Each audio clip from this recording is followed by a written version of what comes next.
disposer pour commencer le culte de ce matin.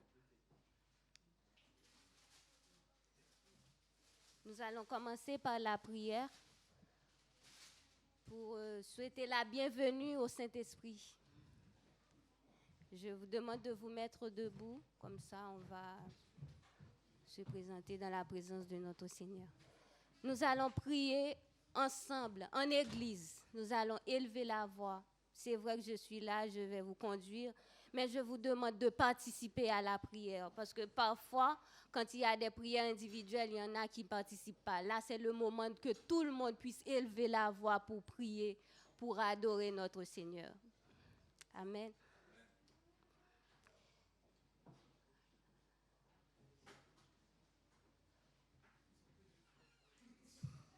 Oui, on laisse partir les enfants. Ok, disposons-nous pour la prière. Dieu de grâce, Dieu de bonté, Dieu de miséricorde. Prions ensemble, élevons la voix, prions ensemble pour le Seigneur.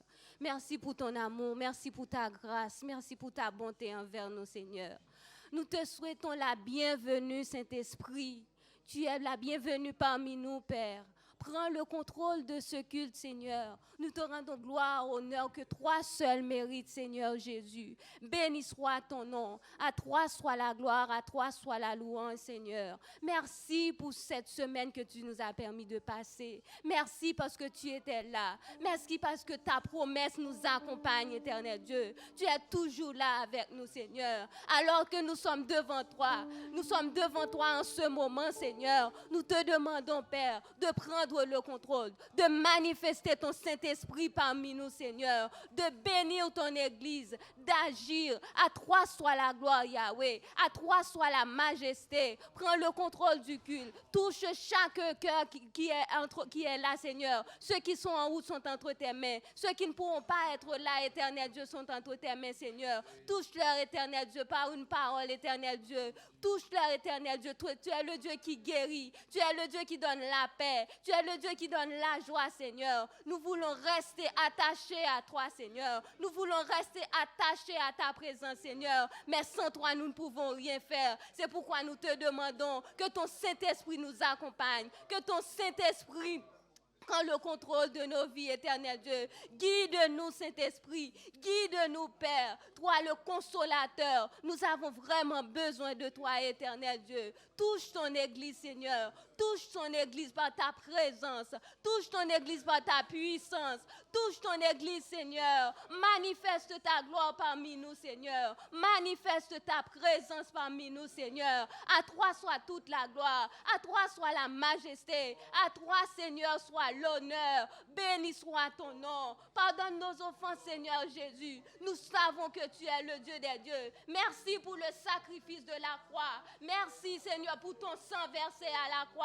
Merci parce qu'avec toi, nous sommes ressuscités. Nous avons la victoire sur la mort. Nous avons la victoire sur tout ce qui se passe dans ce monde. Nous avons la victoire en toi, Jésus. Béni soit ton nom. Gloire à toi, Seigneur. Prends le contrôle du culte, Yahweh. Sois avec nous. À toi soit la gloire, Yahweh. À toi soit la majesté. Béni soit ton nom. Nous avons prié en ton nom, Jésus. À qui soit le règne, la puissance et la gloire au siècle des siècles.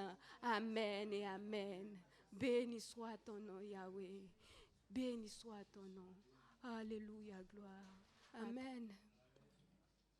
Nous avons un verset à cœur parce que cette semaine, nous voulons bénir le nom de notre Seigneur, adorer le nom de Dieu. Nous avons le chapitre que nous avons, c'est Proverbe 18, verset 10, qui dit que le nom de l'Éternel est une tour fortifiée. Le juste s'y réfugie et se trouve en sécurité. Quand nous sommes dans le nom de l'Éternel, nous avons la paix, nous avons la joie, nous avons la sécurité. En fait, nous avons tout. C'est pourquoi ce matin, nous allons glorifier le nom de l'Éternel, le nom de Jésus, le nom qui est si merveilleux, le nom qui est le plus grand nom, le nom de Dieu, notre Seigneur, le Dieu que nous adorons. Acclamons le nom de notre Seigneur. Acclamons le nom de notre Dieu. Il est merveilleux. Nous avons le nom qui est au-dessus de tous les noms. Il est au-dessus de tous les noms. Nous allons lui offrir notre louange, notre action de grâce. Nous allons nous laisser guider par le Saint-Esprit. Laisse notre Dieu agir, laisse-le faire. Et quand il est là, nous savons qu'il est là et nous savons qu'il y a toujours quelque chose qui va se passer. Amen. Amen. Nous allons commencer par le chant qui dit « Béni soit le nom du Seigneur ».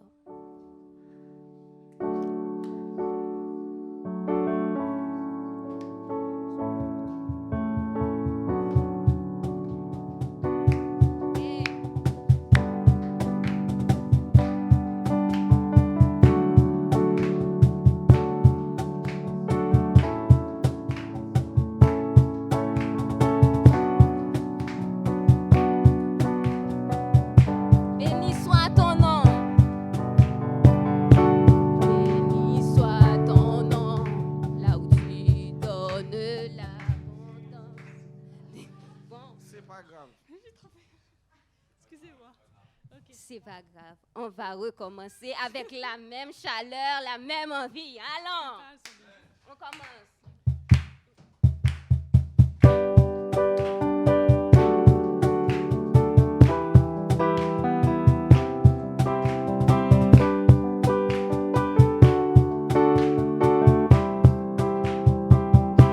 Béni soit ton nom.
bénis l'Éternel dans toutes circonstances. Quand tout va bien, je le bénis. Quand tout va mal, je le bénis. Parce qu'il est toujours avec moi. Il ne me laisse jamais. Il est toujours auprès de ses enfants. On bénit le nom de notre Seigneur. Nous le bénissons, nous l'adorons, nous lui donnons gloire, honneur que lui seul mérite. Dans tout ce que nous faisons, nous adorons notre Seigneur. Nous bénissons son nom. Alléluia. À lui seul soit la gloire, à lui seul soit la louange, la majesté, au nom de Jésus de Nazareth. Béni soit ton nom, Yahweh.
Ce qu'il y a dans la louange et dans la présentation de nos dîmes et nos offrandes. Il y a beaucoup de bénédictions.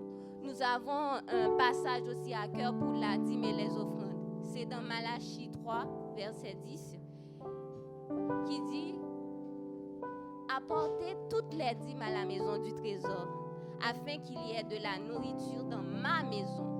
Mettez-moi ainsi à l'épreuve, dit l'Éternel, le maître de l'univers, et vous verrez si je n'ouvre pas pour vous les fenêtres du ciel, si je ne déverse pas sur vous la bénédiction en abondance. » Je ne sais pas pour vous, moi j'ai vécu des expériences avec mon Dieu. Vous savez bien que ce qu'il dit, c'est la vérité. Il ne ment pas, il ne ment jamais. Je ne sais pas pour vous, mais moi j'ai vécu des choses extraordinaires avec mon Dieu. Alors je vous invite à adorer Dieu. Faites en sorte d'apporter toujours quelque chose dans la maison du... Il a dit la maison du trésor, parce qu'il sait bien que la maison de Dieu, c'est la maison du trésor. Mais nous devons apporter. C'est pourquoi il nous bénit. Nous n'avons rien payé pour le souffle de vie. Il prend soin de nous. Il nous donne le travail. Il nous donne la santé. Nous ne savons pas combien nous sommes bénis, mes chers amis. Nous sommes vraiment bénis. Moi, je peux vous dire que Dieu, il est vraiment le Dieu des dieux. Il est vraiment le Seigneur des seigneurs. Donc, nous devons l'adorer avec tout. Même quand nous offrons nos vies à Dieu, c'est comme ça nous devons offrir nos dîmes, nos offrandes. Il n'y a pas de différence entre ma vie spirituelle et ma vie financière. Tout, c'est pour la gloire de notre Seigneur. Donc, je vous demande de participer dans la dîme. Participer. Ce n'est pas pour moi, c'est pas pour... L'Église en a besoin, mais c'est pour vous aussi parce que la bénédiction, c'est vous qui allez la recevoir. Alors, on va chanter. Pendant qu'on chante, les paniers vont circuler et vous préparez vos dîmes et vos offrandes et vous les déposez. Vous allez voir, il va ouvrir les écluses des yeux pour vous. Il l'a fait pour moi, il l'a fait pour beaucoup d'entre vous. Donc, à continuer à adorer notre Seigneur. Alléluia. Béni soit-il.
conquérants?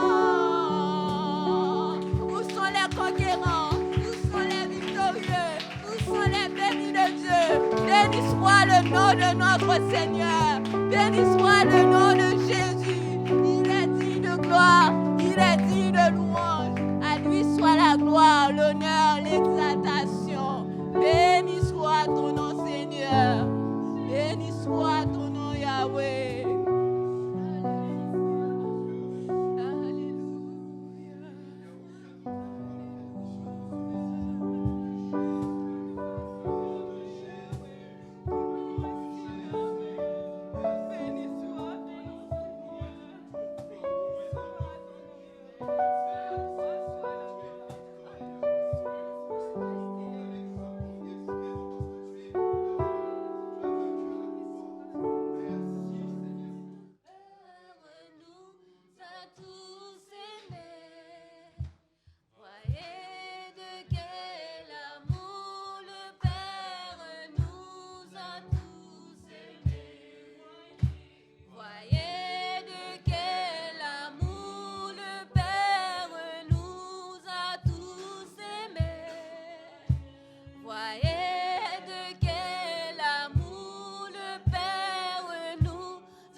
Toi qui étais rejeté, toi qui étais méprisé, le Père des Pères, il t'a appelé son enfant. Tu es son enfant. C'est le Père aimant. Il t'aime de tout son cœur. Il t'appelle son enfant. Son enfant. Son enfant. Tu es son enfant. Tel que tu es, il t'aime. Il t'aime tel que tu es. Quelle que soit la situation que tu traverses, il t'aime. Il est là près de toi. Il t'appelle son enfant. Il t'appelle son enfant. Tu es son enfant. Mets ça bien dans ta tête. Tu es son enfant. Quel que soit ce que dit l'autre, non, tu es son enfant. Quel que soit là où tu te trouves, quel que soit ce que tu traverses, même si tu es malade, tu es son enfant. Tu es son enfant. Il est mort à la croix pour toi, pour moi. Qui aurait pu faire ça? C'est parce qu'il t'aime d'un amour inconditionnel. Un amour inconditionnel. Alléluia. Béni soit ton nom, Yahweh. Béni soit ton nom, Yahweh. Alléluia. Merci. Merci.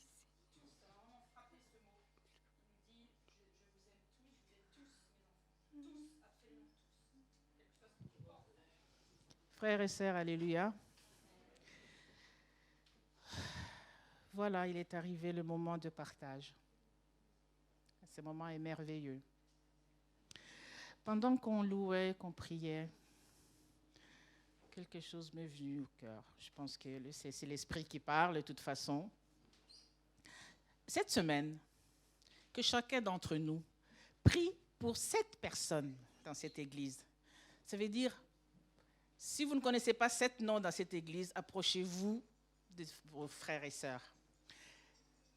Priez personnellement pour chacun de nous et nominativement. Essayons de le faire. Chaque jour de la semaine, on prie pour une personne dans l'église. Si vous pensez que vous n'êtes pas très connu, il est temps d'aller dire aux uns des autres, moi je m'appelle Julie, priez tous pour moi. Amen. Nous sommes des frères et sœurs. Alors, nous allons partager ces repas. Je vais demander à Grâce de faire la première lecture dans Exode 12, 23. Je ne sais pas si l'équipe peut l'afficher, sinon Grâce va juste faire la lecture. Exode 12, 23.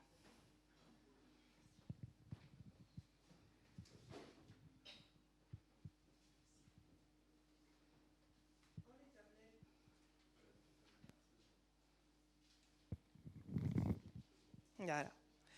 Quand l'Éternel passera pour frapper l'Égypte et verra le sang sur le linteau et sur les 2 poteaux, l'Éternel passera par-dessus la porte et il ne permettra pas aux destructeurs d'entrer dans vos maisons pour frapper. Le Seigneur a demandé au peuple juif d'Égypte. Imaginez que ce peuple-là n'avait pas appliqué le sang comme Dieu l'avait demandé. Imaginez la suite. Je vais demander à Grâce de relire un autre passage. Luc 22, 19. Ensuite, il prit du pain et après avoir rendu grâce, il le rompit et leur donna en disant : « Ceci est mon corps qui est donné pour vous. Faites ceci en mémoire de moi. » Voilà. Le pain et le vin que nous partageons ensemble, c'est ça la Sainte Seine. Il est important d'être à l'écoute de Dieu quand il nous rappelle certaines priorités qui sont quelquefois oubliées ou deviennent des habitudes. Que la Sainte Seine ne devienne pas une habitude. Jésus a institué la Sainte Seine. Bon. Il ne suffit pas de savoir que c'est Dieu, que c'est la mort, que Jésus-Christ est mort pour nous.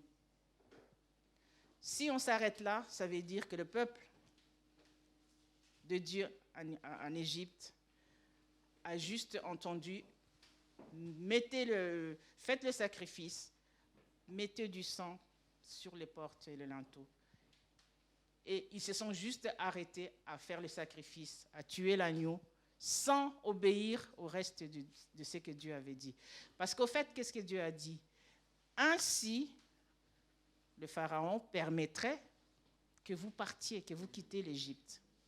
Si nous nous arrêtons à dire « Jésus-Christ est mort pour moi » et que le reste, on ne suit pas, on n'applique pas, je pense qu'il y a une grande partie de la promesse que nous ne nous approprions pas. La mort du Christ, la venue de Christ, la Sainte Seine, ce partage, nous partageons la même vie, le même salut, les mêmes espérances. C'est ça la Sainte Seine. C'est ça la Sainte Seine. Nous devons tous y participer parce qu'il est mort pour nous tous. Il n'est pas mort pour une seule personne. Quel que soit ce que tu as dans ton cœur, c'est toi et ton Dieu. Quelle que soit ta situation, tes déboires, tes désespoirs, sache seulement que tu es enfant de Dieu et que tu appartiens à Dieu et que Dieu t'aime tel que tu es. Approprie-toi de cette promesse de la mort sur la croix de Jésus-Christ et de sa résurrection. Approprie-toi de cette promesse et tu as gagné parce que lui, il a déjà tout accompli et toi, tu ne peux que bénéficier de cet accomplissement. Frères et sœurs, je vous aime. Je vais appeler Alain et Lynn On va partager la Sainte Seine. Et je nous encourage encore de prier les uns pour les autres.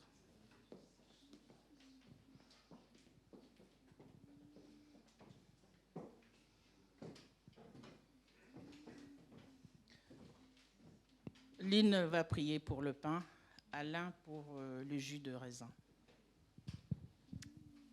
Merci Seigneur pour ce sacrifice que tu as fait pour nous, Seigneur. Et vraiment, je te rends...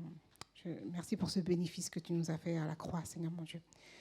Merci pour ton amour qui est vraiment immense et qui est vraiment grand et pur. Et merci de nous conduire, de nous guider, Seigneur mon Dieu, d'être comme toi, Seigneur. Au nom de Jésus, amen. On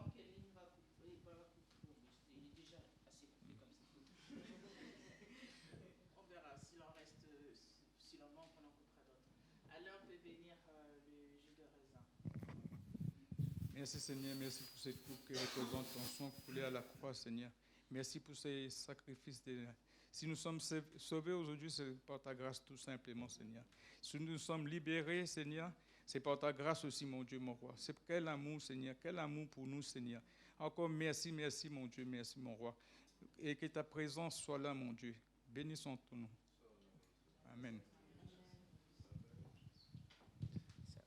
Tiens, tu mets ça. Alors, mes frères et sœurs, le sacrifice d'Égypte, c'était l'agneau, tout simplement. Et le sacrifice suprême, c'était l'agneau de Dieu. C'était Jésus-Christ. Vous comprenez ce qui a été fait en Égypte. Dieu l'a accompli pour tout son peuple.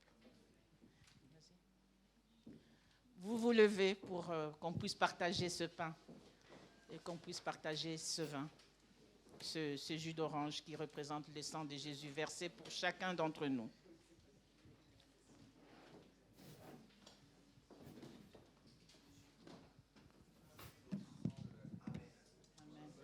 Grâce va nous lire encore Marc 14, 23. Après, nous allons partager ce pain ensemble, comme il a été fait dans le temps.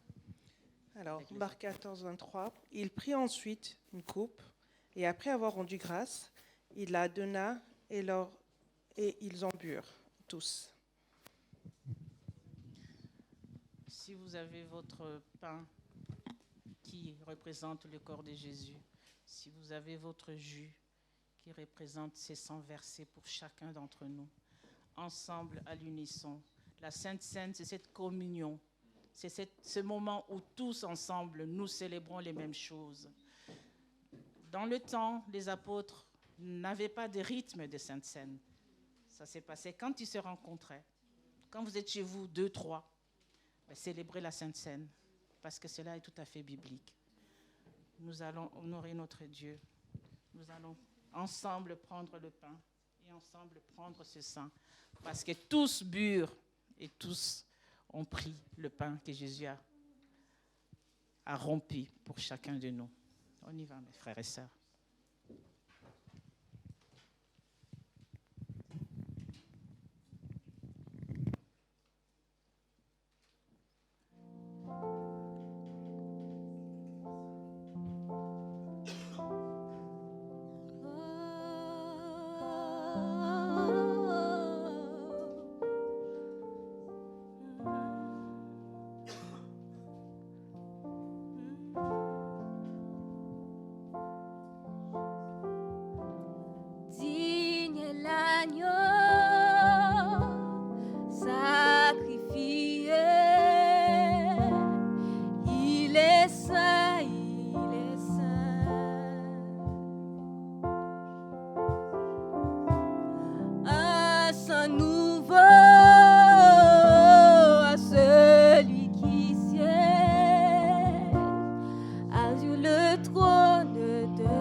Gloire à toi, Seigneur. Oui, c'est ce que nous voulons, Seigneur, t'adorer, t'exalter. Mes frères et sœurs, ce que nous vivons depuis plusieurs semaines, c'est tellement en phase avec ce que le Seigneur nous demande, de l'adorer, de le vénérer, de l'admirer. Et c'était il y a un peu plus d'un an de ça, si je ne me trompe pas, en fait, quand le pasteur Christophe Blom était venu ici pour faire un séminaire sur la prière et sur l'adoration. En fait, il nous avait partagé la conviction que Dieu voulait qu'on prenne du temps dans l'adoration. Dans l'adoration. Alors, il y a plein de manières d'adorer Dieu. Hein. Mais adorer Dieu, ça veut dire lui donner la première place. Ça veut dire l'admirer. Ça veut dire le contempler. Enfin, on peut dire beaucoup de choses. Je ne vais pas développer ce matin, mais je vais attirer notre attention là-dessus. C'est qu'on ne prend jamais trop de temps pour adorer Dieu. Il veut qu'on se concentre sur lui, sur sa personne, sur ce qu'il est, sur ce qu'il fait, sur ce qu'il promet, sur sa sainteté, sa pureté. Adorer Dieu. Et il y a un an de cela à peu près, le pasteur Blom nous disait que le reste suivra. Le reste suivra. Et on a tous des souhaits, des attentes pour nos vies, pour la famille, pour l'Église, pour ce monde, peu importe. Dieu dit « adore-moi d'abord et le reste suivra ». Donc c'est bon d'adorer Dieu. Et je propose ce matin qu'on prenne juste quelques minutes, on va le faire régulièrement, qu'on passe un temps d'intercession pour un sujet précis, puisque vous savez qu'en 2024, Paris a été choisi comme ville olympique mondiale, donc du coup c'est un événement mondial. Et le Seigneur nous demande de faire de toutes les nations des disciples en allant par tout le monde. Et l'année prochaine, le monde entier vient devant notre porte, enfin vient chez nous même carrément. Donc du coup, on peut atteindre le monde entier sans quitter la région parisienne. Et c'est ce qu'on va faire. Et c'est pour ça que l'Église de Dieu en France, et on n'est pas les seuls, hein, d'ailleurs j'ai appris il n'y a pas longtemps, il y a à peu près 3 semaines, j'ai appris qu'il y a 20 000 chrétiens qui vont venir sur Paris juste pour évangéliser pendant les JO. Et ça, c'est sans compter les locaux que nous sommes. Donc c'est vous dire combien c'est un événement majeur qu'on ne veut pas manquer. Mais on ne veut pas juste faire des actions, des activités, mais on veut que le Saint-Esprit touche les cœurs. Parce que convaincre, il n'y a que le Saint-Esprit qui peut. Amen. Je vous invite à vous lever et j'inviterai Raphaël, si tu veux bien venir, s'il te plaît, à mes côtés. Et que tu pries en notre nom et que tu pries vraiment pour que les JO 2024 soient un temps de repentance, de prise de conscience, que l'Église de Dieu soit vraiment investie et puis voilà, qu'il y ait de nombreuses conversions et de nouveaux disciples. Seigneur Dieu, je te remercie, mon Dieu, parce que tu es le Dieu qui ne fait rien au hasard, Seigneur. Mon Dieu, merci parce que tu es le Dieu des temps et des circonstances, Seigneur, et tu permets que en 2024, Seigneur, le monde, comme Philippe l'a dit, le monde puisse venir chez nous. Et Seigneur, tu vois tous les cœurs dans le monde, dans chaque pays, pas qu'en France, mais dans tous les pays, Seigneur, il y a des gens qui ont soif de toi. En fait, la création a soif de toi, Seigneur, et elle attend avec un ardent désir la révélation des fils de Dieu. Alors, Seigneur, nous sommes là, nous sommes disposés pour t'annoncer, Seigneur, à tout le monde, Seigneur. Parce que c'est notre mission de disciple, Seigneur, mon Dieu. Alors merci pour chacun des cœurs, mon Dieu, qui va se rendre pour ces événements, Seigneur, qui n'y va pas forcément pour te rencontrer en premier, mais que chaque cœur, Seigneur, reparte avec quelque chose en plus, Seigneur. Que tu puisses visiter puissamment, que tu puisses délivrer, que tu puisses restaurer, que tu puisses libérer les captifs, Seigneur, mon Dieu. Nous te faisons confiance et merci pour l'Église de Dieu, Seigneur, qui a tellement de projets, Seigneur, mon Dieu, et dont nous faisons partie, Seigneur. Et nous voulons nous impliquer pleinement, chaque membre de cette Église, mon Dieu, pour glorifier ton nom et t'obéir, Seigneur Jésus. En ton nom, Amen. Merci beaucoup, Raphaël. Merci, vous pouvez prendre place. D'ici peu, vous aurez des informations pour qu'on puisse s'investir concrètement pendant ces quelques jours pendant lesquels l'Église de Dieu va tout simplement intervenir et évangéliser sur différents lieux de compétition. Merci pour les Jeux Olympiques 2024. Une bonne nouvelle, en fait, c'est que Juliette a mis au monde un très bel enfant.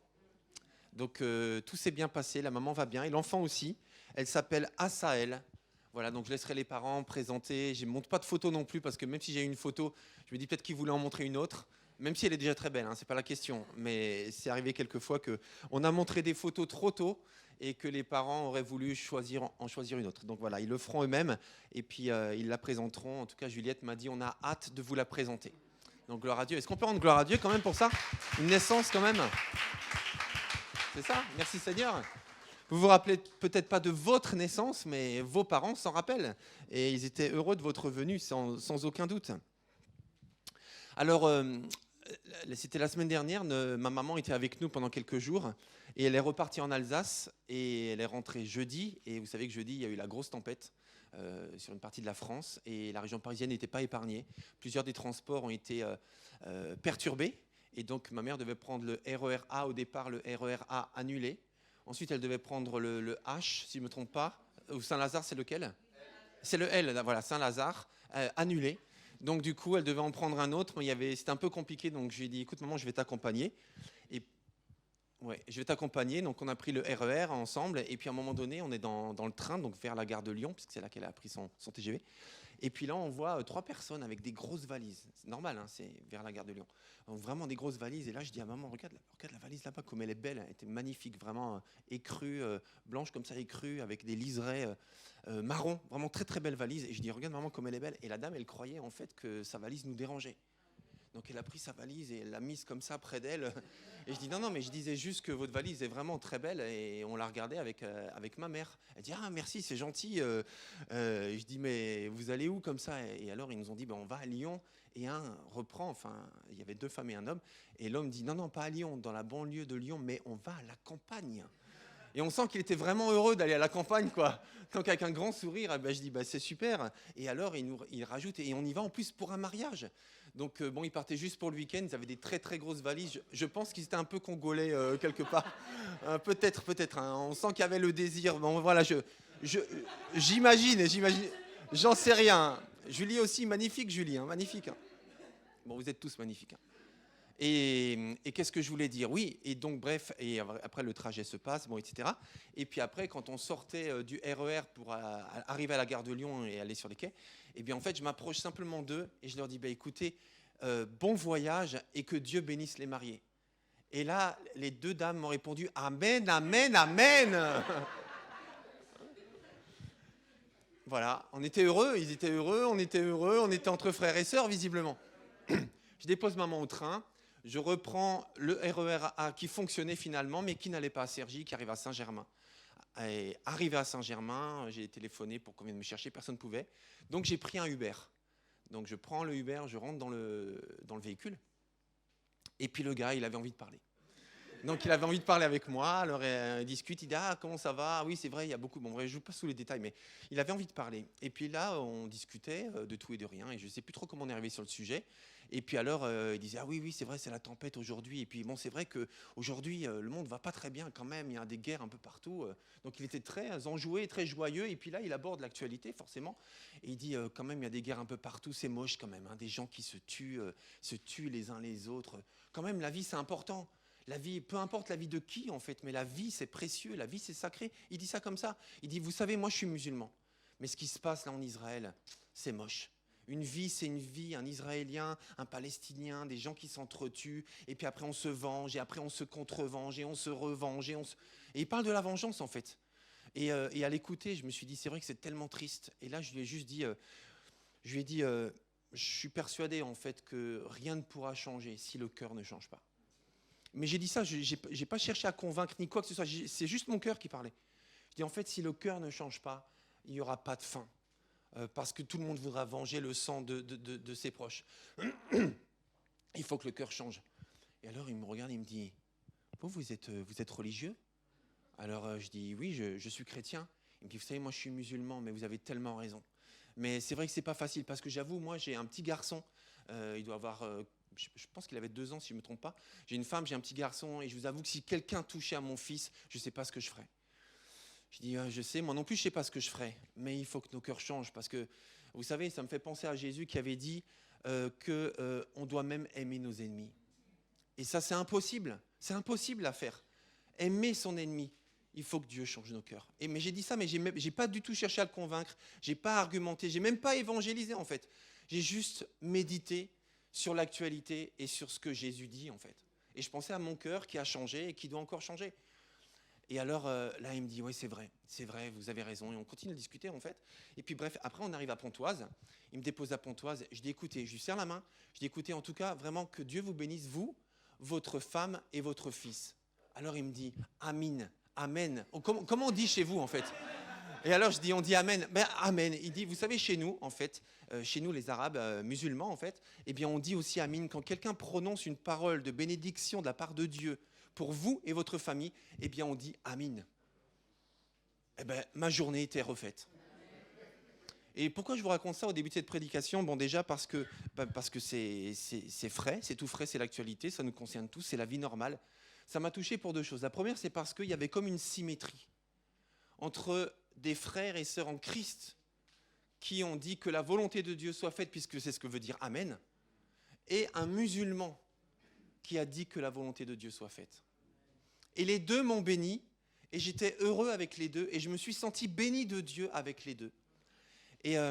Et du coup, ça m'a vraiment encouragé, et ça m'a encouragé aussi parce qu'en fait, autant des fois je cherche à évangéliser évidemment, mais des fois je cherche même pas, juste je médite à voix haute, et des cœurs se connectent, et des cœurs qui sont disposés à cheminer avec Dieu se connectent sans se sentir, comment on peut dire, le sujet de l'évangélisation de l'autre. Vous voyez ce que je veux dire? C'est-à-dire que l'Esprit de Dieu agit, il fait comme il veut, quand il veut, il s'agit juste de se laisser conduire, et parfois même sans le savoir d'ailleurs, mais juste que Dieu conduise toutes choses, amen. Et ça, c'est l'actualité, tout simplement. Amen, exactement, amen, amin, voilà, il n'y a pas de problème. Je vous invite à prier avec moi. Vous n'êtes pas obligé de vous lever, je vous ai fait lever il y a 2 minutes, mais je voudrais qu'on prie pour que le Seigneur bénisse sa parole ce matin. Seigneur, mon Dieu, bénis ta parole ce matin, parce que tu parles. Tu parles de tellement de manières différentes. Tu parles par la Bible. Nous voulons vraiment prendre ta parole au sérieux. Ta parole, Seigneur. Il n'y a rien de plus précieux que ta parole. Ta parole est la vérité, disais-tu. Sanctifie-les par ta vérité. Sanctifie-nous, purifie-nous, mets-nous à part par ta parole. Au nom de Jésus. Amen. Je vous invite à prendre vos Bibles dans 1 Roi, chapitre 8, versets 54 à 61. 1 Roi, chapitre 8, versets 54 à 61.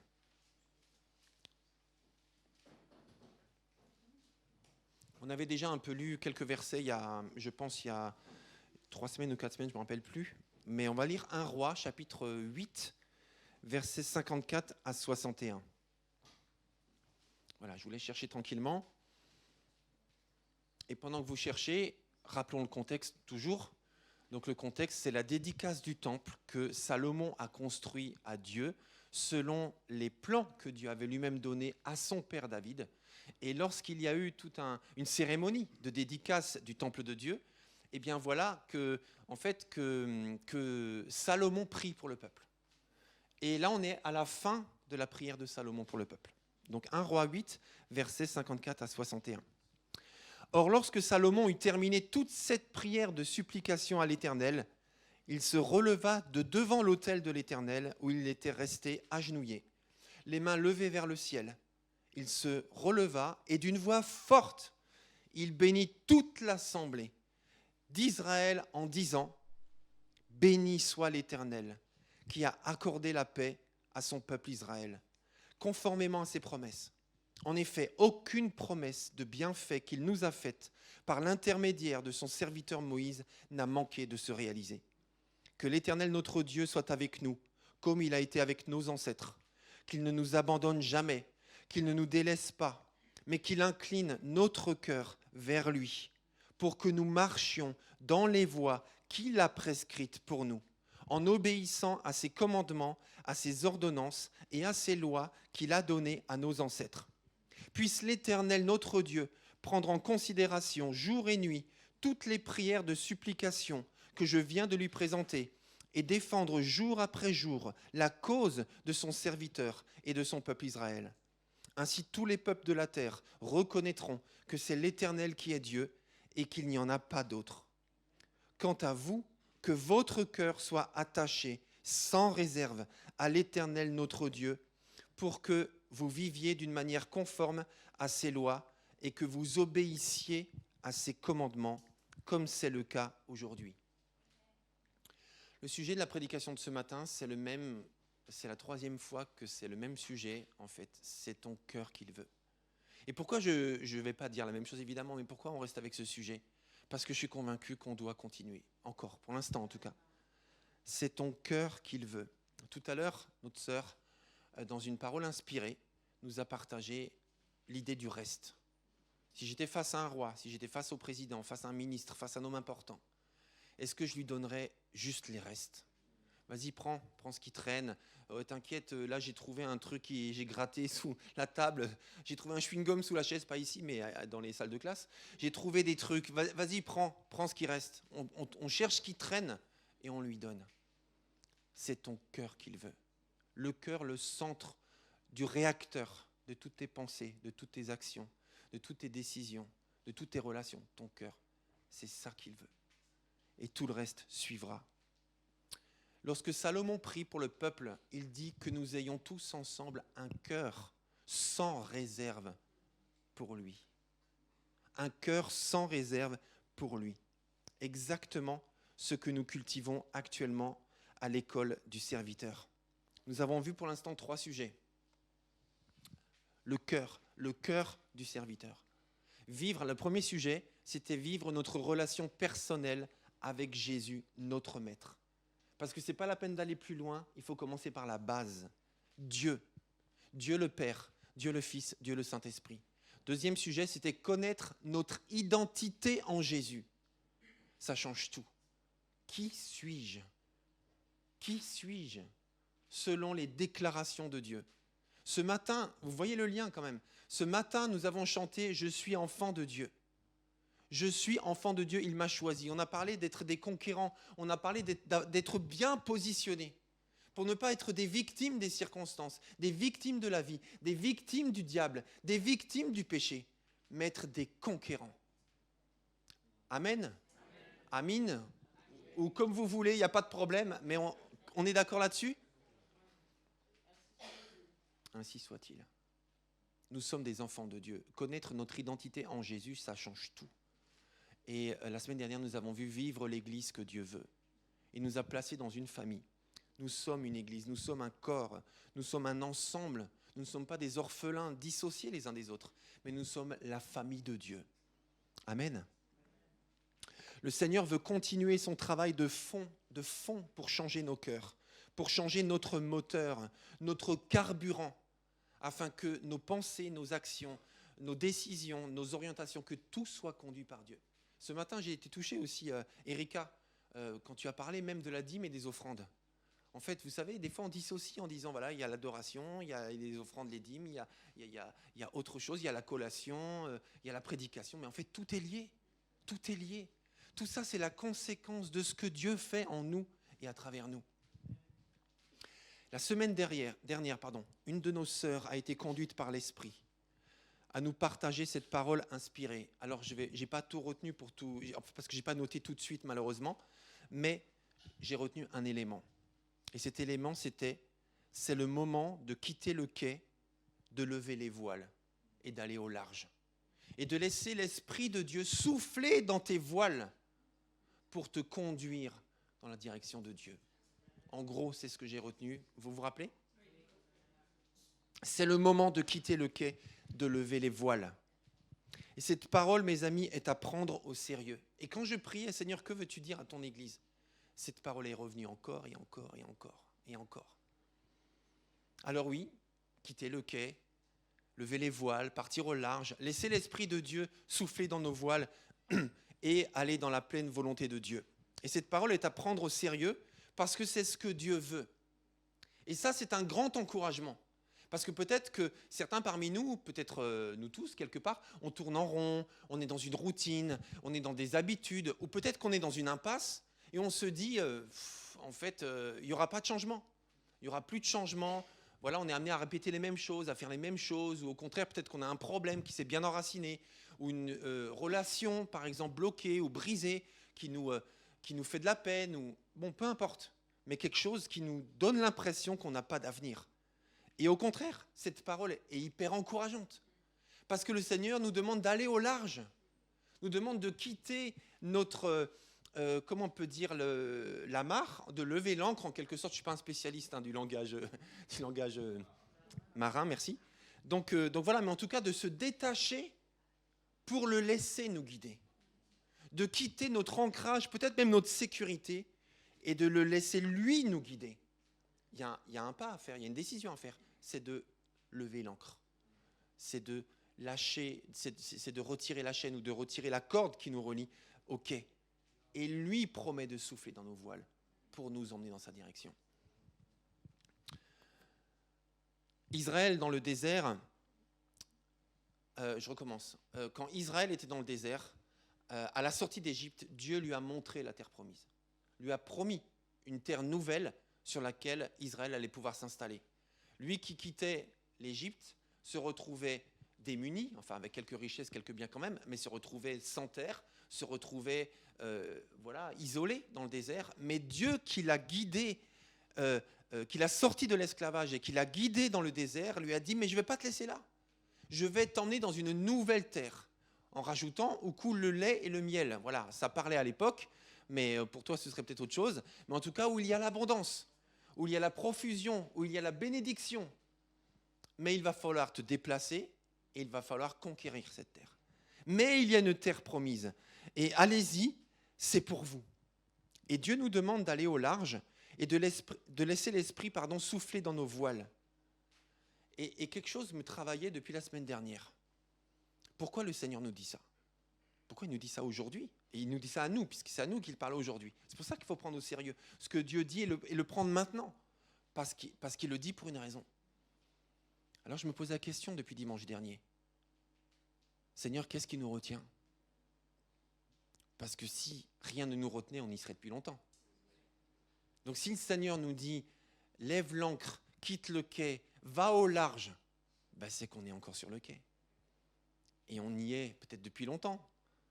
On y est en tout cas. Donc qu'est-ce qui nous retient?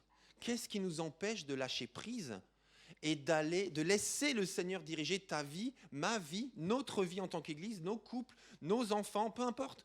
Pour les célibataires, c'est pareil. Mais qu'est-ce qui nous empêche de faire confiance pleinement à Dieu et de lever l'ancre? Qu'est-ce qui nous freine dans l'impulsion que Dieu nous donne? Parce que si on ne comprend pas ce qui nous freine, on sera encore là. Et on ne va pas bouger. Et on aura entendu la parole. Et on aura dit Amen. Et on aura dit c'est bien, merci Seigneur. Mais si on n'en fait rien, on ne va pas bouger. Alors qu'est-ce qui nous freine? Qu'est-ce qui nous retient? Et là, on peut passer des heures et des heures à trouver des tas de choses. Je dis Seigneur, qu'est-ce que tu veux dire en fonction de ça à ton Église, aujourd'hui, maintenant? Et en priant, le Seigneur a attiré mon attention sur 3 choses principales. C'est peut-être pas les seules, mais en tout cas, je suis persuadé que maintenant, on doit avoir ces 3 choses. On va en voir 2 aujourd'hui et une autre la semaine prochaine. 3 choses principales. La première chose qui nous freine, qui nous retient, et je la donne sous forme de question. Et si nous prenions la parole de Dieu vraiment au sérieux?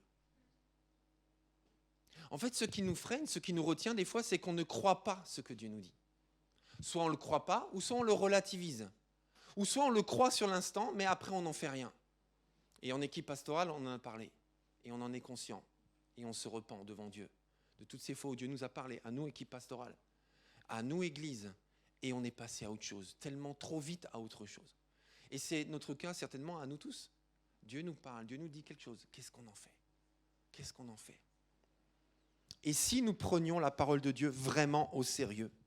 Beaucoup de gens se disent « Ah, si seulement le Seigneur pouvait me parler à moi. Ah, si seulement je pouvais entendre la voix de Dieu. » On se dit tous un peu ça.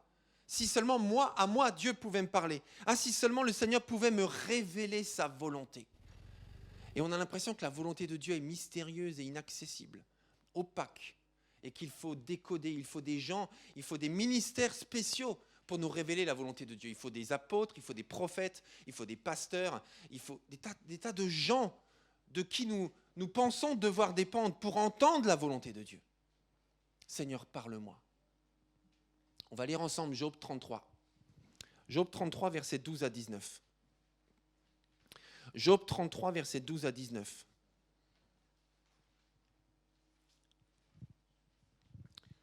Job 33, voilà, je vous laisse chercher et trouver. Donc c'est l'Ancien Testament. Voilà, c'est l'Ancien, c'est un gros morceau. Voilà, c'est là, ici. Mais t'as des onglets? Marie-France, regarde, il y en a un où il y a écrit J-O-B. Là, c'est un peu vers là, je pense. Non, c'est plus loin. Voilà. Je te laisse chercher. Hein. Je t'aide, mais je ne t'aide pas. Voilà. Je t'aide à t'égarer. Voilà. De rien. Si tu as besoin de rien, tu me demandes. Hein. Je plaisante. Job 33. Alors, le contexte, toujours le contexte, surtout qu'on est au 33e chapitre d'un livre entier. Alors, nous sommes... Job est un homme qui a beaucoup souffert. Il a tout perdu, sauf la vie, qui tient un fil, et sa femme. Mais il a perdu ses enfants, il a perdu ses richesses, il a perdu la santé, il a tout perdu. Et il est au comble du malheur, c'est ce qu'on voit dans les 2 premiers chapitres. Au comble du malheur, il y a 3 de ses amis qui viennent le voir, et qui essaient de le consoler, et qui essaient de l'encourager. Et malheureusement, ses amis sont tellement un poids pour lui, qu'il les appelle lui-même les médecins du néant. C'est-à-dire que ses amis, en voulant l'encourager et le soutenir, en fait, ils ne font que l'enfoncer. Malgré eux, hein, ils ne s'en rendent pas compte. Hein. Ils pensent vraiment être inspirés par Dieu. Mais malheureusement, ils l'enfoncent, ils le culpabilisent et ils le déroutent. Et Job, donc, considère que ses 3 amis sont un poids pour lui. Et voilà qu'une 4e personne arrive. Et cette 4e personne, on y est au chapitre 33, elle s'appelle Elihu. Et Elihu signifie « c'est lui mon Dieu ». Et Elihu est un homme différent des 3 autres. Et ce qu'il dit à Job est différent des 3 autres. Et là, nous sommes au chapitre 33.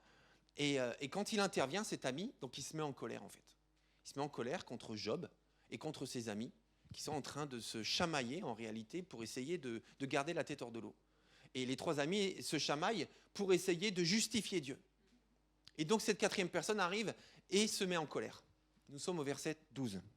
« Laisse-moi te le dire, car Dieu est bien plus grand que l'homme. Pourquoi lui fais-tu un procès ? Il n'a de compte à rendre pour aucun de ses actes. » On s'arrête juste 10 secondes. Le décor est posé. Dieu ne doit rien à personne. Et Dieu n'a à se justifier de rien. Donc il n'a pas besoin de te parler, il n'a pas besoin de t'expliquer, de te donner des raisons de ton malheur. Il n'est pas obligé parce qu'il est au-dessus de tout et il n'a pas à répondre à tes questions. Il n'est pas obligé parce qu'il est au-delà de tout ça. Et pourtant, Dieu nous parle parfois d'une manière et parfois d'une autre, mais on n'y prend pas garde. Donc il n'est pas obligé de parler, mais il parle. Et encore, et encore, et encore, mais il ne parle pas d'une manière, de 5 manières, de 10 manières, de 30 manières. Dieu est créatif et il parle à travers un chauffeur Uber musulman. Il encourage un chrétien. Vous comprenez, il parle de 1000 manières différentes. Il parle, mais on n'y prend pas garde. Il parle par des songes. Et, verset 15, et des visions nocturnes, quand un profond sommeil accable les humains endormis sur leur couche. Alors il se révèle à l'oreille des hommes, scellant les instructions dont il les avertit, afin d'écarter l'homme de ses agissements et de le préserver de l'orgueil. Ainsi le garde-t-il hors de la tombe. Il le préserve des coups du javelot, ou encore il corrige l'homme par la souffrance qui le tient sur sa couche, lorsque ses os s'agitent sans arrêt. Dieu parle. Il donne juste quelques exemples de manière que Dieu utilise pour parler. Et il dit, Dieu parle par des songes. C'est un des exemples qu'il donne. Donc il parle par des songes, Dieu parle par la souffrance, il le dit clairement, en fait, dans ce passage. Donc il ne s'agit pas de fuir ou de nier la souffrance, mais d'écouter, Seigneur, que veux-tu me dire ? Par la frustration, par le rejet, par la maladie, par une blessure, par le chômage, que veux-tu me dire ? Ce n'est pas nécessairement où est ma faute, mais juste, Seigneur, je passe par l'épreuve. Enseigne-moi. Et Dieu parle par des messagers. Et c'est ce qu'il dit au verset 23, juste un peu plus loin. Mais s'il se trouve auprès de lui un ange, interprète de Dieu, un parmi les milliers, pour lui faire savoir quel est le droit chemin. Et ange, ça veut dire messager. Ça ne veut pas forcément dire une créature céleste. Ça peut vouloir dire un individu que Dieu utilise pour donner sens à ce que tu vis. Aujourd'hui, Dieu parle. Dieu parle beaucoup. Il parle encore et encore et encore. Mais est-ce que je prends sa voix au sérieux ? Et vous savez, souvent on se dit, Seigneur, parle-moi, j'ai besoin de t'entendre. Mais quand il nous parle, on entend et on passe à autre chose. Et des fois, je me dis, c'est pour ça, hier, au groupe de jeunes, on devait chacun dire qu'est-ce qu'on a expérimenté de la part de Jésus. Et moi, j'ai noté, pour moi, Jésus, c'est l'ami patient. Parce qu'il accepte de redire, de répéter, de reformuler, de continuer à aimer, de continuer à pardonner. L'ami patient. Aujourd'hui, Dieu parle beaucoup par Jésus. Dans Hébreux, chapitre 1, versets 1 à 3, alors, juste pour info, encore une fois, le contexte de Hébreux, c'est les premiers versets de cette très longue lettre. La lettre aux Hébreux est écrite à des Hébreux, à travers lequel l'auteur essaye d'expliquer à quel point Jésus est supérieur à tout. À Moïse, à la loi, au temple, aux prophètes, supérieur à tout. Et il commence sa lettre en écrivant « À bien des reprises et de bien des manières, Dieu a parlé autrefois. Autrefois à nos ancêtres, par les prophètes. » Donc Dieu a parlé de bien des manières. Il a parlé par les prophètes, mais maintenant, dans ces jours qui sont les derniers, il nous a parlé par le Fils. Il a fait de lui l'héritier de toutes choses. Et c'est aussi par lui qu'il a créé l'univers. Ce Fils est le rayonnement de la gloire de Dieu et l'expression parfaite de son être. Il soutient toutes choses par sa parole puissante et après avoir accompli la purification des péchés, il s'est assis dans les cieux à la droite du Dieu majestueux. Et dans ce verset 3, on a une telle description de la merveille et de la gloire de Jésus que c'est une invitation à chercher, à entendre la voix de Jésus et à fréquenter Jésus, parce que Jésus, c'est ça. Jésus, c'est bien plus que ça encore, mais c'est déjà ça, ce verset 3, le rayonnement de la gloire de Dieu. Donc quand Jésus parle, je reçois ce genre de paroles merveilleuses, glorieuses, qui changent tout. Dieu parle par l'esprit et par les dons spirituels. La plupart des dons spirituels qui sont listés dans les lettres de Paul sont des dons de révélation. La parole de connaissance, la prophétie, le discernement des esprits, l'interprétation des langues, le don des langues, etc. Des dons de révélation, parce que Dieu veut parler. Dieu parle aussi par l'Église. Dieu, il parle les uns par les autres. Nous sommes des frères, nous sommes des amis, nous sommes des pères, des mères les uns pour les autres. Dieu nous parle à travers le conseil, à travers le témoignage, à travers l'expérience et la prière les uns des autres. C'est vrai ou c'est pas vrai? C'est pour ça qu'on doit fréquenter sa famille, la famille de Dieu. Dieu parle par sa parole. Le roi David disait que ta parole est une lampe à mes pieds et une lumière sur mon sentier.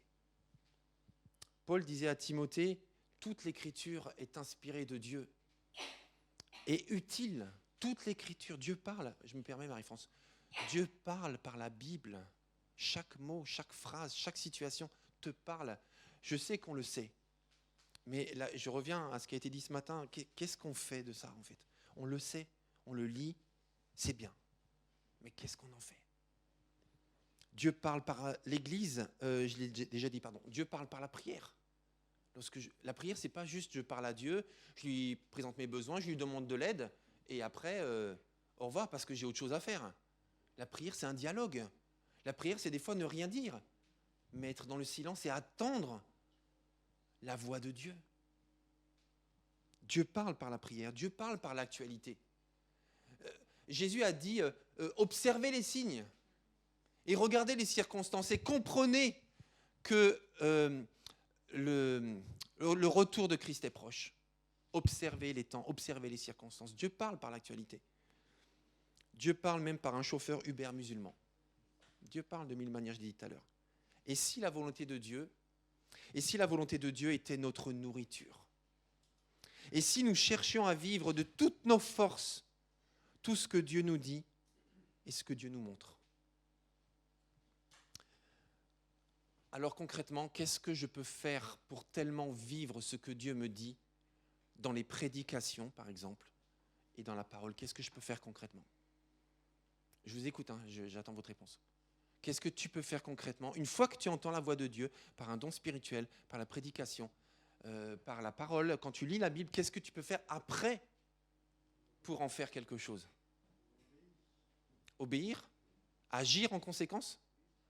Ok? Quelqu'un d'autre? Partager, c'est-à-dire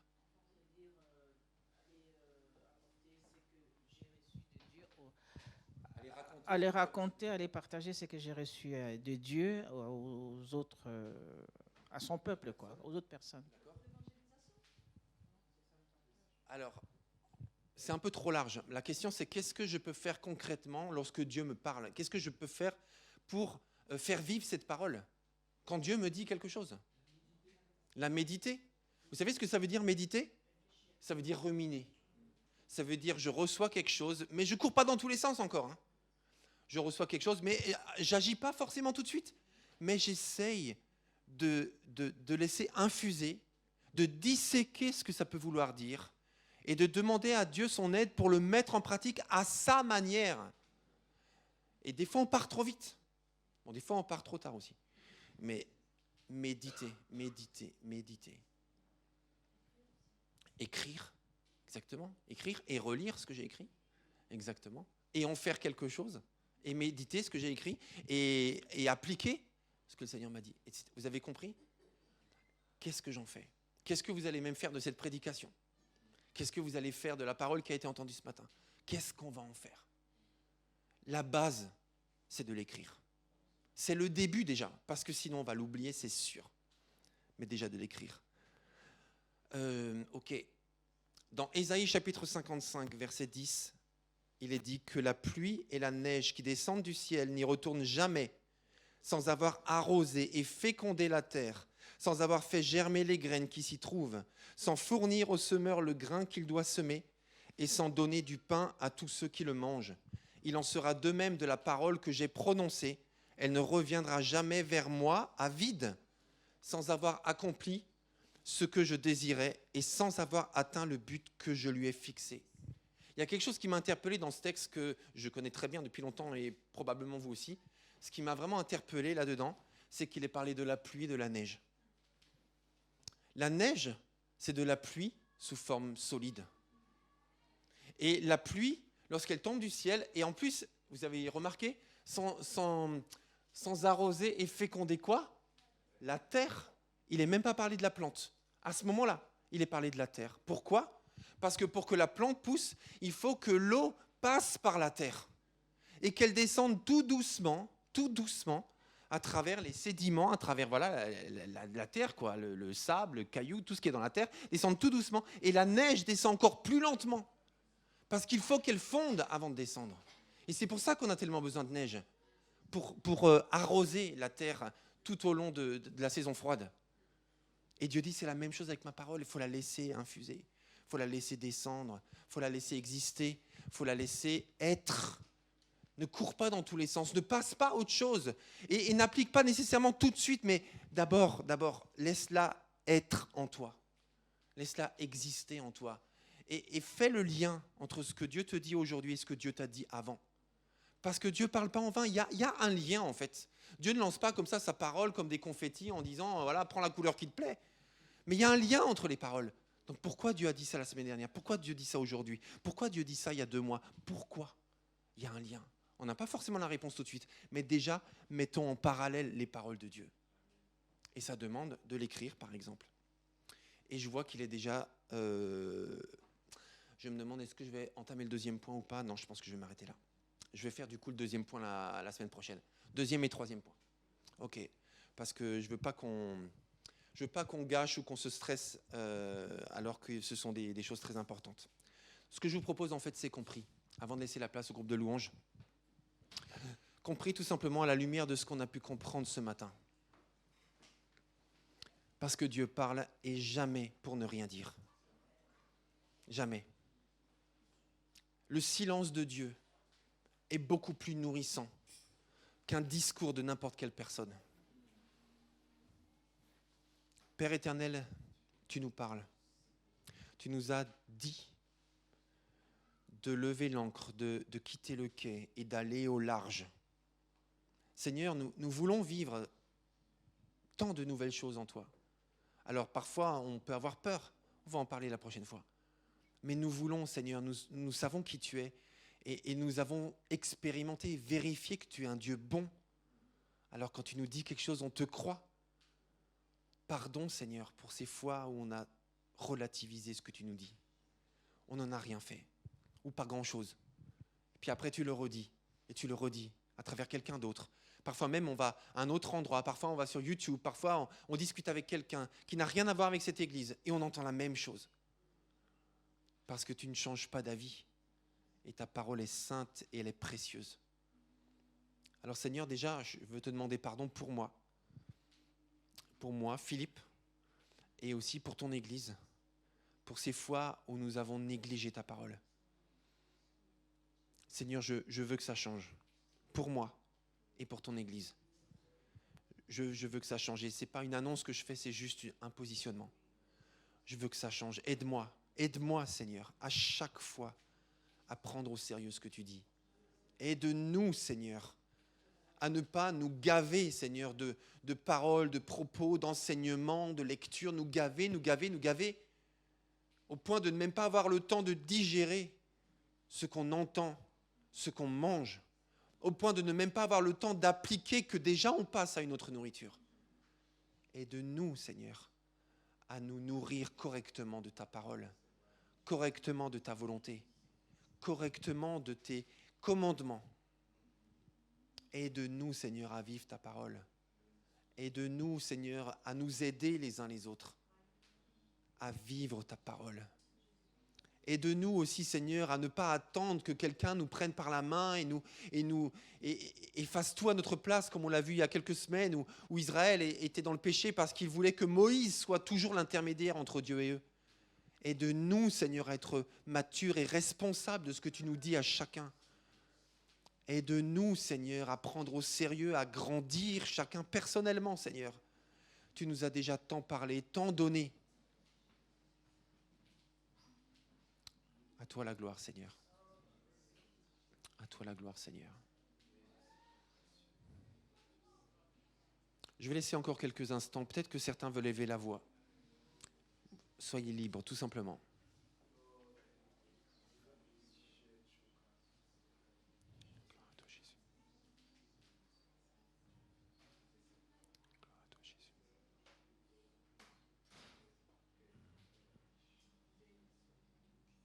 Seigneur, nous accueillons ce que tu dis, ce que tu fais. Nous l'accueillons, Seigneur. Et nous le laissons être et aussi être fécond en nous. Parce que les fruits viennent de toi. Et bien sûr, nous avons des choses à faire. Bien sûr, nous ne sommes pas passifs dans nos vies. Mais Seigneur, on veut vivre à ta manière. Alors, donne-nous ton discernement. Et ce matin, je te dis pour moi en tout cas, et chacun peut le dire pour lui s'il le veut, Seigneur, je suis à ta disposition. Je suis à ta disposition. Que ta volonté soit faite sur la terre comme au ciel. Amen. Amen. Je vais laisser la place au groupe de louanges pour encore un chant et après c'est les informations.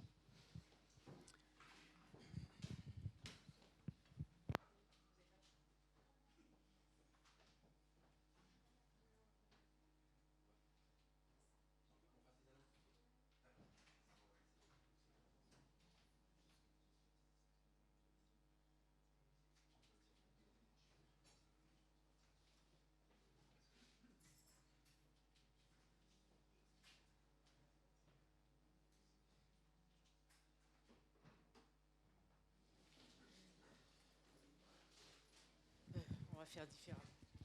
Désolée.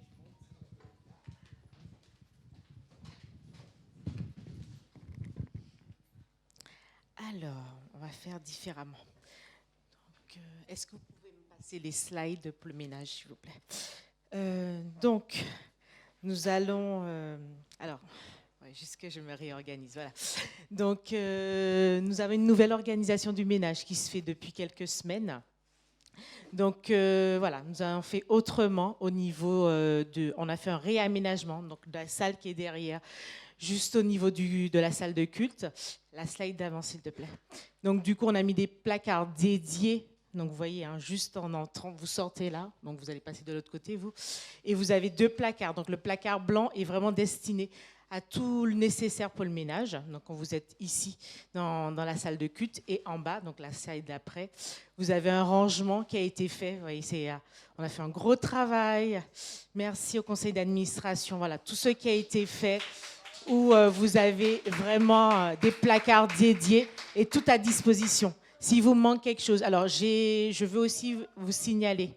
Au niveau, lorsque vous faites le ménage, il y a du papier à rajouter. Ce matin, on n'avait pas de papier. Vous avez depuis qu'on a les conditions Covid, on fait du papier réutilisable, pas de serviettes, évitez. Voilà. Si vous avez des serviettes sales, si vous pouvez les laver et les ramener à l'église, comme ça on évite de réutiliser des serviettes usagées, mais vous avez du rouleau. Donc tous les papiers sont à disposition sur les placards, vous verrez, au niveau de la petite salle. Donc n'hésitez pas à recharger. S'il manque du papier, pareil pour le papier toilette ou le papier essuie-main.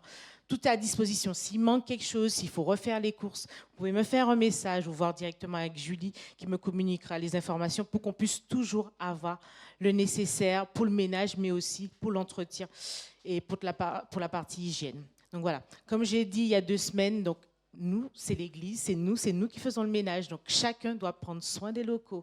Si vous voyez quelque chose qui est sale ou qui est par terre, n'hésitez pas à ramasser, à jeter. Allez avec les petits pour pouvoir aller dans les WC pour que vraiment les locaux puissent rester propres. Donc cette semaine, le ménage est fait par Nadège et Nadina. Oui, bravo. Alors, à l'issue du culte, donc vous avez les enfants qui ont confectionné des pâtisseries. Donc, comme je vous ai envoyé un message cette semaine, et toutes ces pâtisseries, donc toutes les denrées qui vont être vendues et toutes les recettes seront pour l'Église persécutée. Cette semaine, donc Philippe, est-ce que tu peux venir mardi à 20h. Donc, on va vous inviter pour quelque chose de particulier. C'est ça. En fait, dans le cadre de l'école du serviteur, mais ça concerne tout le monde, hein, même si vous n'êtes pas encore venu, eh bien, on se rend compte à quel point c'est important que chacun connaisse ses dons, à quoi Dieu m'appelle, qu'est-ce que Dieu m'a donné comme capacité. Et donc, Georges a distribué des questionnaires qui ne sont pas des recettes ou c'est pas un travail noté, vous voyez ce que je veux dire, pour évaluer, mais c'est juste pour se poser les bonnes questions, pour savoir quels sont les dons que Dieu m'a donnés. Et vous savez, souvent, on dit, mais moi, je ne sais pas quels sont mes dons, je ne sais pas mon appel, je ne sais pas à quoi Dieu m'appelle. Mais en fait, parfois, c'est parce qu'on ne se pose pas les bonnes questions, tout simplement.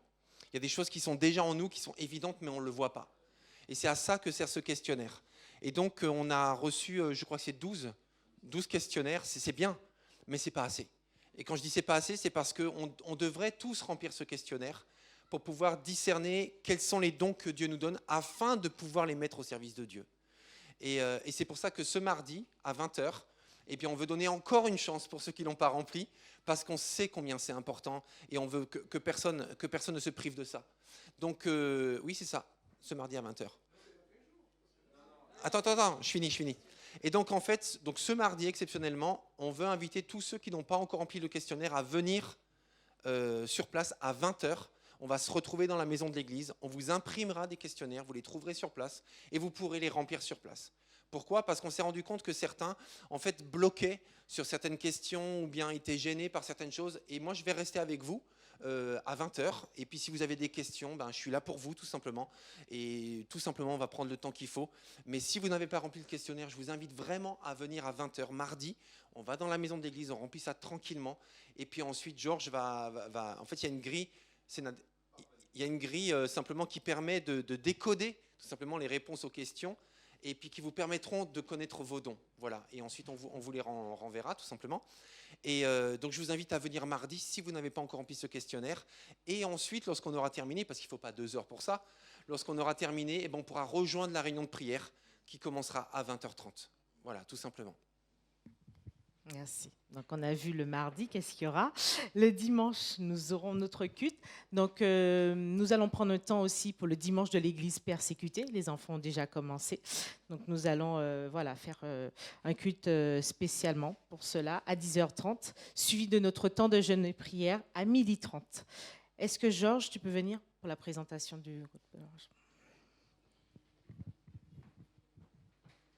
Merci. Je vais appeler... toi, tu restes ici. Je vais appeler Erika et Raphaël, s'il vous plaît. Oui, Erika. Ah, merci. Quand même, je me disais aussi, je t'ai pas vu partir. Comme vous le savez, le groupe de louanges a un peu évolué ces derniers temps. Et donc moi, j'ai passé la main en tant que responsable du groupe de louanges. Je l'ai annoncé il y a quelques temps. Et oui, je sais. Ça fait plaisir. Et donc, j'avais à cœur, et on avait à cœur depuis un petit moment dans le groupe, que certains reprennent le relais. On a porté ça dans la prière. On a pris le temps d'en parler entre nous. Et en fait, les 3 nouveaux responsables du groupe de louanges, ils sont devant vous. Voilà, donc si on peut les applaudir et les féliciter.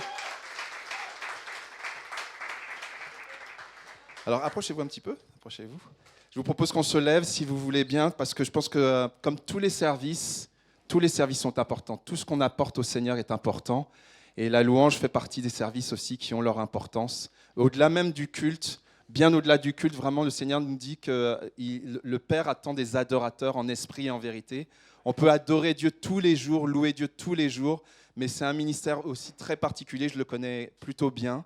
Et je pense que c'est important qu'on prie pour eux, pour leur cohésion, la cohésion de tout le groupe, leur cohésion aussi à tous les 3, Sarah, Erika et Raphaël, dans les dons que le Seigneur a mis en eux, parce que le Seigneur a mis des choses vraiment belles et profondes en eux, et vraiment qu'on puisse les bénir et que ce groupe soit vraiment en bénédiction pour l'Église et au-delà de l'Église. Au-delà de l'Église, ok ? Donc on va prier pour eux à tout point de vue, si vous voulez bien vous unir avec moi dans la prière. Dieu merveilleux, Dieu saint, je te bénis parce que tu nous aimes. Nous t'adorons, nous te louons parce que tu le mérites tout simplement et c'est ce que tu nous demandes à chacune et à chacun de vivre avec toi. Tu attends des adorateurs en esprit et en vérité. Et je te loue, je te remercie pour le groupe de louanges, l'équipe de louanges, pour ce groupe que tu aimes, Seigneur de Tout-Puissant, où tu veux te glorifier, tu te glorifies déjà et tu veux les amener encore beaucoup plus loin, au niveau spirituel, au niveau musical, au niveau de ce qu'ils apportent, de ce que tu transmets au travers d'eux, de la prophétie, d'une louange prophétique, d'une louange de multiples formes, Seigneur mon Dieu, par le chant, mais par d'autres choses, ce que tu veux faire, Seigneur Dieu Saint, au travers de mes frères et sœurs que j'aime et qui nous apportent tellement, et vraiment merci. Merci pour ce que tu fais et ce que tu vas faire, ce que tu fais déjà et ce que tu veux faire, parce que tu vois tellement plus haut et plus loin que nous. Nous te bénissons et je te prie vraiment pour la cohésion d'Erika, Sarah et Raphaël, afin vraiment, Seigneur Dieu Tout-Puissant, qu'ils soient attachés à ton esprit, attachés à toi, que ce groupe grandisse spirituellement, qu'il porte du fruit qui te glorifie, qui te fasse plaisir. À toi l'honneur et la majesté, Dieu Saint, dans le beau et grand nom de Jésus-Christ. Amen. Gloire à Dieu.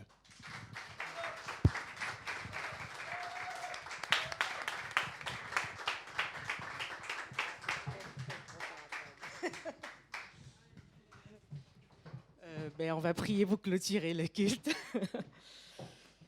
Merci Seigneur pour ta fidélité et merci pour ton amour constant. Merci parce que tu nous as encore rappelé que nous devons garder en réserve et surtout précieusement ce que tu déposes sur nos cœurs. Et merci parce que tu nous parles. Tu nous parles vraiment de différentes façons et nous ne devons pas négliger cela.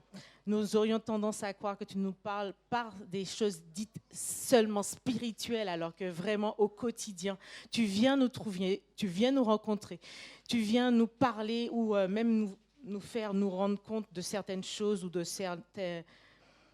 certains lieux que nous ne sommes pas à notre place ou dans certaines façons que nous ne sommes pas à notre place, dans certaines directions que tu ne veux pas pour nous. Et merci de nous laisser sensibles à cela et que nous soyons ouverts à toute forme de paroles, de direction, de choses que tu as à nous dire pour que nous ne puissions pas te mettre en boîte ou te bloquer ou te fermer, mais qu'au contraire, que nous soyons pleinement disposés à recevoir ce que tu veux faire à travers nous, en nous et par nous. Merci pour cette semaine, cette belle semaine de rentrée et de tout ce que tu vas faire durant cette semaine dans chacune de nos activités, dans chaque lieu où nous serons, dans chaque direction où nous irons, dans chaque échange que nous aurons. Et fais-toi, reste Dieu et prends pleinement ta place dans nos vies.